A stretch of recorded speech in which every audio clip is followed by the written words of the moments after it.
I'm Baba. Please subscribe Baba academy for latest updates. ఈరోజు ముఖ్యంగా నిధి పోర్టల్లో ఫ్యామిలీ మెంబర్స్ డీటెయిల్స్ని ఎలా ఎంటర్ చేయాలి అనేటువంటి విషయాన్ని సింపుల్గా తెలియజేస్తానండి. Please subscribe Baba academy. ఫస్ట్గా క్రోమ్లోకి వెళ్ళండి, నిధి అని టైప్ చేయండి. ఇక్కడ ఫస్ట్ ఆప్షన్ nidhi.apcfss.in కనిపిస్తుంది. దీనిపైన క్లిక్ చేయండి. దీనిపైన క్లిక్ చేస్తే ఈ విధంగా లాగిన్ క్రెడెన్షియల్స్ అడుగుతుంది. ఇక్కడ ముఖ్యంగా మీ యొక్క CFMS ఐడిని ఎంటర్ చేయండి. ఎంటర్ చేసిన తర్వాత ఈ విధంగా పాస్వర్డ్ అడుగుతుంది. అంటే నిధి యాప్లో మీరు ఏదైతే పాస్వర్డ్ పెట్టుకున్నారో అదే ఎంటర్ చేయొచ్చండి. ఒక్కొక్కసారి ఓటీపీ కూడా అడుగుతుంది. లేదంటే ఫర్గాట్ పాస్వర్డ్లోకి వెళ్ళి మీ యొక్క CFMS ఐడిని ఎంటర్ చేస్తే అది ఆటోమేటిక్గా పాస్వర్డ్ వస్తుందండి. ఇది ఈ విధానం.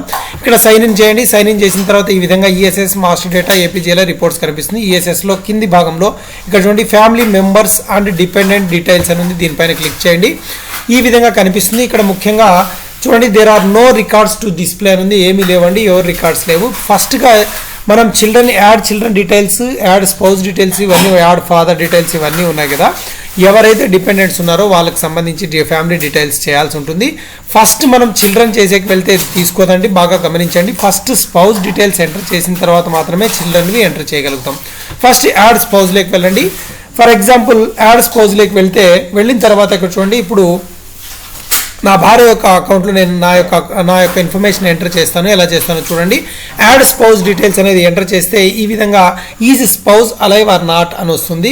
ఎస్ ఆర్ నో నొక్కాలి. ఎస్ నొక్కిన తర్వాత కింది భాగంలో ఆధార్ నెంబర్ అంటే స్పౌస్ ఆధార్ నెంబర్ని ఎంటర్ చేసి KYC అనే దానిపైన క్లిక్ చేయండి. ఇక్కడ దీనికి KYCకి బయోమెట్రిక్ అథెంటికేషన్ వేయాలి. ఆ బయోమెట్రిక్ డివైస్ లేకపోతే ఆధార్ OTP ద్వారా కూడా చేయొచ్చు. ఆధార్ OTP అనేది కనిపిస్తుంది, దానిపైన క్లిక్ చేయండి.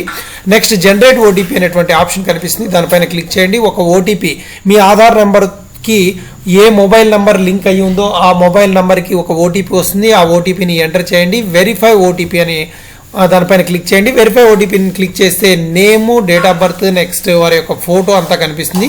సక్సెస్ఫుల్లీ అథెంటికేటెడ్ అని వస్తుంది. అక్కడ కనిపిస్తున్నటువంటి వ్యక్తి మీరు అనుకున్నటువంటి ఇన్ఫర్మేషన్ ఇచ్చిన వ్యక్తి కరెక్టేనా అని అడుగుతుంది. అప్పుడు కన్ఫర్మ్ బటన్ పైన క్లిక్ చేయాలి. కన్ఫర్మ్ బటన్ పైన క్లిక్ చేస్తే are you sure you want to confirm అని అడుగుతుంది. ఎస్ పైన నొక్కండి. నొక్కితే సక్సెస్ అని వస్తుంది. ఓకే చేయండి. ఓకే చేస్తే ఇక్కడ టోటల్ ఇన్ఫర్మేషన్ అంటే స్పౌస్ ఆధార్ నెంబరు, వారి నేము, నెక్స్ట్ వారి డేట్ ఆఫ్ బర్త్ ఇవన్నీ కనిపిస్తాయండి. ఇక్కడ date of birth document type పైన క్లిక్ చేస్తే మీకు ఏ డాక్యుమెంట్ మీరు ఆ యొక్క స్పౌస్ ఇస్తున్నారు, బర్త్ సర్టిఫికేటా, పాస్పోర్టా, పానా, లేకపోతే స్కూల్ సర్టిఫికేటా, ఫోటో ఐడి కార్డు ఉన్నటువంటి గవర్నమెంట్ ఇచ్చినటువంటిది, ఇక్కడ రకరకాలు ఉన్నాయండి. వాటిలో మీ దగ్గర ఏది అందుబాటులో ఉంటే దానిపైన క్లిక్ చేయండి. మార్క్స్ కార్డు కూడా చేయొచ్చు. క్లిక్ చేసిన తర్వాత నెక్స్ట్ డేట్ ఆఫ్ బర్త్ డాక్యుమెంట్కి మనం ఏదైతే సెలెక్ట్ చేసామో దానికి ప్రూఫ్ కోసం ఇక్కడ చూస్ ఫైల్ అని వస్తుంది. దానిపైన క్లిక్ చేసి మనం ఏ ఫైల్ అయితే ఏదైతే ఇవ్వదలుచుకున్నామో అది PDFలో ఇక్కడ ఎంటర్ చేయాలి. ఆ తర్వాత మొబైల్ నెంబర్ ఇవ్వాలి. ఫాదర్ నేము, మ్యారేజ్ డేట్ కూడా ఎంటర్ చేయాలి. ఆ తర్వాత ఇక్కడ చూడండి ఇంకొకటి ఉంది, ఈజ్ గవర్నమెంట్ ఎంప్లాయీనా కాదా అని అడుగుతుంది. ఇక్కడ ఎస్ అయితే ఎస్, నో అయితే అలాగే వదిలేయచ్చు. ఎస్ అనే దానిపైన క్లిక్ చేస్తే అది కొద్దిగా గ్రీన్ కలర్కి వెళ్తుందండి. ఇక్కడ service type, blood group, disability ఉందా లేదా అనేది మొత్తం అన్ని ఎంటర్ చేయాలి. చూడండి ఇక్కడ సర్వీస్ టైప్లో AP state government, AP state local body ఇది చూసుకొని సెలెక్ట్ చేసుకోవాలండి. ఏ డిపార్ట్మెంట్కి సంబంధించిన స్పౌజా అనేది కనుక్కొని అక్కడ చూసుకోవాలి. ఇక్కడ ఏపీ స్టేట్ లోకల్ బాడీ అనే దానిపైన నేను క్లిక్ చేశాను. క్లిక్ చేసి ఆ తర్వాత సేవ్ బటన్ పైన క్లిక్ చేశాను. సేవ్ బటన్ పైన క్లిక్ చేస్తే ఈ విధంగా ఫ్యామిలీ డీటెయిల్స్ సేవ్డ్ సక్సెస్ఫుల్లీ అని వస్తుంది. ఓకే చేయండి. ఇక్కడ చూడండి ఏ డీటెయిల్స్ అయితే మనం ఇక్కడ సేవ్ చేసామో ఆ details, for example first spouse details name కనిపిస్తుంది, date of birth, mobile number, KYC completed, view update. ఒకవేళ కావాలనుకుంటే ఇక్కడికి వెళ్ళి అప్డేట్ చేయొచ్చు. ఒకవేళ తప్పు ఉంటే ఇక్కడ డిలీట్ కూడా చేయొచ్చు. ఆ తర్వాత పెండింగ్. ఏంటి పెండింగ్ అంటే DDO గారికి ఈ యొక్క ఇన్ఫర్మేషన్ వెళ్ళి ఉంటుంది ఆ ఎంప్లాయీ నుంచి. DDO గారు అక్కడ అప్రూవ్ చేయాల్సి ఉంటుంది. అది ఎలా అప్రూవ్ చేయాలనేది నెక్స్ట్ వీడియోలో తెలియజేస్తాను. ఇక్కడ DDO గారు అప్రూవ్ అయిన తర్వాత బాగా గమనించండి, DDO గారి అప్రూవ్ ఎవరిది, స్పౌస్ డీటెయిల్స్ని DDO గారు అప్రూవ్ చేసిన తర్వాత మాత్రమే చిల్డ్రన్ని యాడ్ చేయగలము. ఇప్పుడు నెక్స్ట్ స్పౌస్ అయిపోయింది. చిల్డ్రన్ని యాడ్ చేయాలంటే యాడ్ చిల్డ్రన్లోకి వెళ్ళండి. వారి యొక్క డేట్ ఆఫ్ బర్త్ ఎంటర్ చేయండి, ఆధార్ నెంబర్ ఎంటర్ చేయండి, KYC పైన నొక్కండి. యాజ్ యూజువల్ అండి ఆధార్ OTP అడుగుతుంది, జనరేట్ OTP అడుగుతుంది, వెరిఫై OTP, ఆ తర్వాత ఆ యొక్క చిల్డ్రన్ యొక్క డీటెయిల్స్ ఫోటోతో సహా వస్తాయి. ఓకే అయితే కన్ఫర్మ్ నొక్కండి. ఎస్ చేస్తుంది, సక్సెస్ అవుతుంది. మళ్ళీ వాళ్ళ ఇన్ఫర్మేషన్ అంతా వస్తుంది.